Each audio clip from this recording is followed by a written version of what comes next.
You know that subtle heaviness that settles in by Tuesday afternoon when the week already feels long and the weekend is still too far away to help. But what if the shift you need is much gentler and more practical than waiting for Friday to finally arrive? Today we are going to explore a simple way to make your weekdays feel better without relying on the weekend as your only relief. This matters because most of us spend 5 out of 7 days just getting through the hours instead of actually living them with a sense of ease. When you start practicing this regularly, you might notice that Tuesday holds just as much softness and calm as Saturday ever did. The truth is, we often make weekdays harder than they need to be by believing happiness only belongs to our days off. In this video, I will walk you through this shift in a calm, step-by-step way so you can begin to feel it today without any pressure. So let's start with the one thing that changes everything about how you experience a regular Tuesday. Today we're talking about something that might sound simple, but it changes everything once you really get it. The idea is to stop treating Monday through Friday as something to survive and start actually feeling good during them. Instead of wishing your life away until the weekend, you find small ways to make the regular day itself feel satisfying. That could be as simple as noticing a quiet moment in the morning or giving yourself a few minutes to breathe without rushing. Most people think weekdays are just meant to be tolerated, so they never even try to enjoy them. The truth is, a weekday can feel calm and even enjoyable when you stop fighting against its natural rhythm. The first thing to understand is that this isn't about adding a ton of extra effort. It's about shifting how you see the day. Let's talk about why this actually matters for your everyday well-being. If you spend 5 out of 7 days feeling like you're just waiting, that adds up to a huge chunk of your life. The way you feel on a Tuesday directly affects your energy, your mood, and even your sleep that night. When you learn to make weekdays feel better, you're not just passing time, you're actually reclaiming hours that used to feel wasted. Small improvements during the workday can lower your stress without needing a big vacation or a major life change. A common misunderstanding is that happiness only happens on days off, but your brain doesn't know the difference between a Tuesday and a Saturday. The benefit here is that you stop treating your own life like background noise and start living it fully every day. So it's not about pretending every moment is perfect, it's about letting yourself feel okay more often. Next, let's look at what life looks like when this feeling is completely missing. When you have no way to make weekdays feel better, the week can feel like one long gray stretch. You wake up already tired, drag yourself through the day, and collapse on the couch without really feeling like you lived. Everything starts to blur together, and you might not even remember what you did on Wednesday by Thursday afternoon. This numbness can make you feel disconnected from your own life, like you're just watching the clock. A hard truth is that waiting for the weekend to feel alive actually drains the joy from the rest of your week. The emptiness of those days can build up and make you feel like you're stuck in a loop. But the good news is that this pattern isn't permanent, and you don't need a huge change to break out of it. First, though, we need to see what habits and beliefs keep you stuck in that loop. If this idea of making weekdays feel better really clicked with you, I would love to hear about it. Take a second to drop a comment below and let me know which small change you want to try first. Maybe it is pausing for a few deep breaths in the morning or finding one small moment to enjoy. Your comment helps others feel less alone in their own daily routines. While you are here, go ahead and hit that like button if this video added something useful to your day. And if you have not already, consider subscribing so you do not miss the next one. We are building a space here for people who want to live with more ease, not more pressure. Thanks for being part of it, and I will see you in just a moment. Most people block themselves from enjoying weekdays without even realizing they're doing it. One major pattern is believing that weekdays are supposed to be hard and that it's normal to feel miserable until Friday. You might also have a habit of rushing through your morning or your commute without ever pausing to check in with yourself. Another common block is filling every free moment with distractions like scrolling or TV, so you never actually feel present. The tricky part is that these habits feel normal, and you might not see them as problems until you notice how drained you feel. When you let go of the belief that weekdays are just obstacles, you free up space to actually experience them.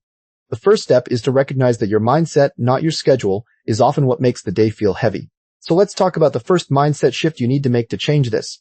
The most important mindset shift is to stop seeing weekdays as a hurdle and start seeing them as a real part of your life. You don't have to love your job or your daily routine to appreciate a quiet moment during it. Instead of thinking, I just have to get through this, try thinking, I get to be here right now, and this moment counts. This shift is tiny, but it changes how your brain processes the day, from feeling trapped to feeling present. A common struggle here is that your brain wants to resist and complain, and that's okay, you're just noticing it. The relief comes when you realize you don't need a perfect day to feel good. You just need to stop fighting what's already here. So the goal is not to force positivity, but to gently drop the resistance that makes everything harder. Once you have that mind shift, you can take one practical step to start making it real. The first practical step is to set a very short, very easy anchor point in your morning or early afternoon. Pick one specific moment in your day when you will pause for just 30 seconds and take a slow breath. You don't need to change your routine, just pick a time like when you sit down at your desk or before you start your second cup of coffee. During that pause, simply notice how you feel without trying to fix it or judge it. The pitfall here is to think this is too small to matter, but those tiny pauses add up and create a new habit over time. By doing this, you start to interrupt the autopilot mode that makes weekdays feel so flat and repetitive. Your only job is to remember to do it once a day, and that is enough to begin shifting your experience. In the next part of the video, I'll share how to build on this step so you can feel better throughout the whole day. Scene 7. How this looks in normal, everyday life. Let's paint a picture of what this actually looks like on a regular Tuesday. You wake up, and instead of already feeling tired of the work week, you notice the morning light coming through the window. You don't need to feel excited about everything, you just need to be present with what's already there. As you go through your morning routine, you pay attention to the warmth of your coffee mug or the sound of water running. It's not about forcing happiness, it's about dropping the resistance against the moment you are actually in. You catch yourself thinking, I just need to get through this day, and you gently remind yourself that this day is your life too. By lunchtime, you might notice a small detail you would have otherwise ignored, like a bird on a branch outside your window. This is what it means to let weekdays feel fuller, not by changing what you do, but by changing how you see what you already have. You copper scene 8, a simple daily practice that supports this. One of the simplest ways to bring this into your day is to pick one ordinary moment and decide to fully experience it. It could be the moment you first step outside in the morning or the few seconds before you start your car. Instead of rushing through it, you pause and let your senses take in what is actually happening around you. You notice the temperature of the air, the sounds nearby, and how your body feels standing there. This only takes 10 to 15 seconds, but it resets your brain from autopilot mode into a more aware state. Over time, this small habit trains your mind to stop waiting for big moments to feel alive. You start to realize that ordinary life is full of small chances to feel present and okay. This one practice can become a quiet anchor that brings you back into the flow of your day. Scene 9, a common mistake people make when trying this. A lot of people try this and immediately expect to feel a dramatic shift in their mood. They pause for a moment, don't feel anything special, and assume the whole idea doesn't work for them. That is actually the biggest mistake you can make when learning to be present during weekdays. This practice is not about feeling a rush of joy, it is about noticing that you are here right now, and that is enough. If you try to force a feeling, you will just end up frustrated and more disconnected than before. The real shift happens slowly, in tiny moments of simply being with what is, without adding a judgment to it. Your mind might wander or feel bored, and that is perfectly normal because this is a skill, not a magic trick. Give yourself permission to just be present without needing a reward, and the peace will come on its own time. Scene 10, how to make this feel realistic. Instead of overwhelming. If the idea of being present all day sounds exhausting, you're not alone, and you do not need to do it all day. Start with just one moment, one single instance during your morning where you commit to not rushing mentally. You can choose the 2 minutes while your coffee brews or the walk from your car to your front door. The goal is not to change your entire schedule, but to add a small pocket of awareness into your existing rhythm. Most people overcomplicate this by trying to be mindful for long stretches, and that leads to giving up entirely. Instead, think of it as sprinkling tiny pauses into your day like small breaths of calm between tasks. When you lower the bar this much, it becomes something you can actually do without feeling overwhelmed. From there, you can slowly add another moment when the first one starts to feel natural.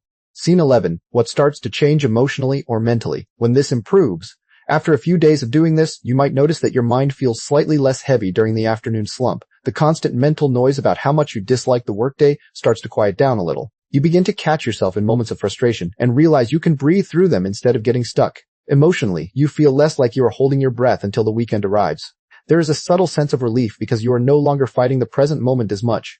Your tolerance for small annoyances improves because you are not already drained from resisting the whole day. You might even start to notice that you smile more often at small things, like a coworker's joke or the feeling of finishing a task. This mental shift is not dramatic, but it makes your daily experience feel softer and more manageable. Scene 12, how to keep momentum going.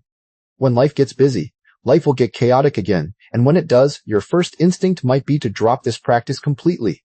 On those high-pressure days, remind yourself that you do not need extra time, you just need one breath of awareness. When you are running from meeting to meeting, pause for 2 seconds before you open the next door. That tiny moment of presence can stop the spiral of rushing and bring you back into your body. The mistake people make is thinking they need a perfect environment to practice this, but busy days are exactly when you need it most. You can even use the stress itself as a reminder to check in with yourself and take a quiet breath. Keep the habit small and flexible so it bends with your schedule instead of breaking under pressure. As we move into the next part, we will look at how this practice can start to reshape your entire perspective on what a good day really means. Over time, this small shift in how you approach your weekdays starts to change the texture of your everyday life. It matters because the goal isn't just to survive Monday through Friday, it's to actually feel present and okay during them. Instead of seeing each weekday as a hurdle, you begin to notice small pockets of ease you used to overlook. For example, that quiet cup of coffee before work might start feeling like a genuine moment of calm rather than a rushed obligation, but this change doesn't happen overnight. It builds slowly as you keep coming back to the same simple practice. Over weeks and months, you'll likely find yourself less reactive to small frustrations and more able to pause. The key is to let this become a gentle habit, not a strict rule you have to follow perfectly. As this settles in, you might wonder what happens when life throws you off balance again. Even after weeks of making weekdays feel better, a tough day or a stressful week can pull you right back into old habits. This matters because setbacks are normal, and pretending they will not happen only makes them harder to handle. You might wake up feeling rushed, skip your usual moment of stillness, and suddenly find yourself in that familiar, just get through the day mindset. Maybe your schedule gets chaotic, or something unexpected drains your energy before you even start. When that happens, it's easy to think you've lost all the progress you made. But that thought isn't true. The practice is still there, even if you don't use it for a day or two. The real challenge is not the slip itself, but how quickly you can notice and gently return to your approach. So let's talk about what that recovery actually looks like. If you are looking for more gentle ways to bring ease into your everyday life, I have a suggestion. Head over to www.happylifetribe.com for a whole library of practical ideas and encouragement. That site is built for people who want to live with more intention without the overwhelm. You will find simple tools, reflective prompts, and calm living inspiration that fits right into your real life. It is not about fixing yourself or becoming someone new. It is about finding small, supportive ways to feel a little more grounded each day. Whether you are new to this or have been on the path for a while, there is something there for you. Take a look when you have a quiet moment and see what resonates. When you catch yourself slipping back into the weekend waiting mindset, the best recovery is to simply pause and reset without judgment. This matters because self-criticism often makes you stay stuck longer, while kindness helps you move forward. Start by taking a slow breath and acknowledging, okay, I'm in that old pattern right now, and that's okay. Then, pick just one small thing from your practice, maybe focusing on a single sensation, like the feel of your feet on the floor. You don't need to fix the whole day, you only need to come back to the present moment for a few seconds. That small act of returning is enough to break the momentum of the old habit. Over time, these recoveries become quicker and less dramatic, like a gentle redirect rather than a major rescue. This kind of resilience makes this approach useful for many people, but it especially helps certain types of lives. This approach works best for anyone who feels like their weekdays are just something to get through on the way to the weekend. It matters because that waiting mindset can quietly drain your energy and make life feel less full. People with busy schedules, demanding jobs, or repetitive routines often benefit most from this shift. It's also helpful if you tend to overthink or feel anxious about the days ahead. But even if your life feels relatively calm, you might still catch yourself wishing the day away. The beauty of this practice is that it doesn't require a perfect life or extra time. It just asks for a small change in attention. So whether you're a student, a parent, a remote worker, or someone in between, this can fit into your real daily life. Now, as you're ready to start today, here is a simple action plan that takes only minutes. To begin making your weekdays feel better starting today, set a gentle intention for just one small moment this morning or afternoon. This matters because a single step is easier to keep than a long list of changes. Choose one ordinary activity you already do, like washing your hands, walking to your car, or sitting down at your desk. For that one activity, bring your full attention to the experience, what you see, hear, or feel in that moment. Don't worry if your mind wanders, just guide it back as many times as you need. That simple act of presence is enough to shift your internal experience of the day. Repeat that same practice once tomorrow, and then once the day after, and let it build naturally. This one shift, practice consistently, can slowly replace the urge to wait for the weekend. This change is worth practicing because it gives you back the days you used to spend just waiting for them to end. It matters because your weekdays make up the bulk of your life and they deserve to feel like more than a countdown. You don't need to love every moment, but you can learn to be present for more of them. The goal is not to force happiness, but to allow yourself to notice the small good that's already there. Even on hard days, this practice helps you feel less trapped and more grounded. Over time, you'll likely find that the weekend feels richer too, because you're no longer pinning all your relief on it. Start small, stay gentle with yourself, and trust that this is a skill you can build at your own pace. The next time a weekday morning arrives, you'll already have a new way to meet it. So as we wrap up here, I hope you feel a little more permission to enjoy your weekdays just as they are. The small shifts we talked about today are simple enough to try starting tomorrow morning. You don't have to wait for Friday to feel a sense of ease or contentment in your day. If this video resonated with you, please take a moment to like it and subscribe to Happy Life Tribe. For more gentle encouragement and practical ideas, you can always visit www.happylifetribe.com. That online community is full of calm living inspiration and mindful lifestyle guidance for real life. Thank you for spending this time with me and for choosing to bring a little more peace into your everyday. I hope your week ahead feels a little lighter, and I will see you in the next video.